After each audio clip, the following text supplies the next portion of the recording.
Woman gets prison for firing gun during pipeline protest. This photo provided by the Burley-Morton County Detention Center in Bismarck, ND, shows Redfon Fallis, of Denver. Fallis, who accused of shooting at officers during protests in North Dakota against the Dakota Access Oil Pipeline in 2016, is scheduled to be sentenced Wednesday afternoon, July 11, 2018, in Bismarck. She pleaded guilty in January to civil disorder and a weapons charge. Prosecutors are recommending 7 years in prison, though federal judge Daniel Havland can go up to 15 years. Burley-Morton County Detention Center via AP, Bismarck, ND. AP, a Denver woman accused of shooting at officers during protests in North Dakota against the Dakota Access Oil Pipeline, was sentenced Wednesday to 4 years and 9 months in federal prison. Redfon Fallis, 39, was accused of firing a handgun 3 times while resisting arrest on October 27, 2016. No one was hurt.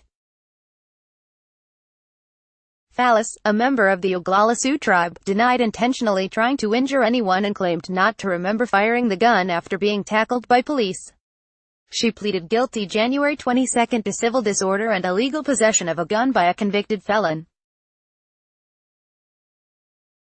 She has a 2003 conviction in Colorado for being an accessory to a felony crime. Court records show she was accused of driving a car for a man who shot and wounded another man. Prosecutors in the pipeline case agreed to drop a count of discharge of a firearm during a felony crime of violence and to recommend a sentence of no more than 7 years in prison, though U.S. District Judge Daniel Havland could have gone as high as 15 years. He could have gone up to 25 years had the third charge not been dropped. The defense asked for no more than 2.5 years. Havland handed down his sentence at the conclusion of a 5.5-hour hearing in a courtroom filled with dozens of Fallis supporters. "This is a very serious case that could have escalated into something far worse," Havland said, adding that it could have become a chaotic shootout. Attorneys for both sides had no immediate comment on whether they would appeal. Fallis appeared at her sentencing wearing what she has described as culturally appropriate clothing that reflects her pride in her Native American heritage. Havland earlier granted her request to not have to wear jail clothing. Fallis spoke for several minutes when the judge allowed her to comment, saying she regrets what happened and is using it as an impetus to turn around her troubled life. "I made poor choices once again and it hindered my decision-making," she said, adding later that, "I'm sorry for what the officers had to go through because of my choices." Before being escorted from the courtroom, she turned to her family members, thanking them for their support and telling them she loved them. Debate during the hearing centered on whether Fallis intentionally fired at officers, and how much her troubled childhood and history of abusive adult relationships contributed to her frame of mind. A psychologist called by the defense testified that Fallis suffered from post-traumatic stress disorder, and a physiology professor said she might have involuntarily fired the gun without even being aware of it. Assistant U.S. Attorney David Hagler questioned the assertions.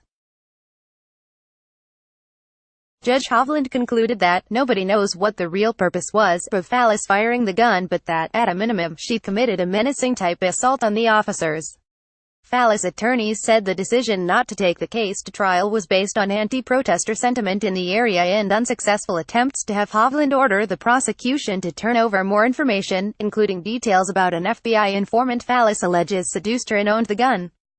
The government maintained in court documents that it turned over all information about the informant and that defendants' reference to the FBI informant as some sort of complex issue is misplaced. Fallis' arrest was one of 761 that authorities made in southern North Dakota during the height of protests in 2016 and 2017.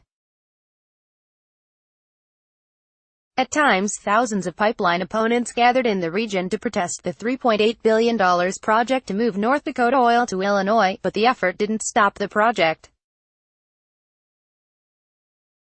The pipeline has been operating for a year. Opponents fear environmental harm, and 4 Native American tribes in the Dakotas are still fighting it in court. Texas-based developer Energy Transfer Partners says it's safe. Follow Blake Nicholson on Twitter at http://twitter.com/Nicholson Blake. Copyright 2018 The Associated Press. All rights reserved. This material may not be published, broadcast, written or redistributed.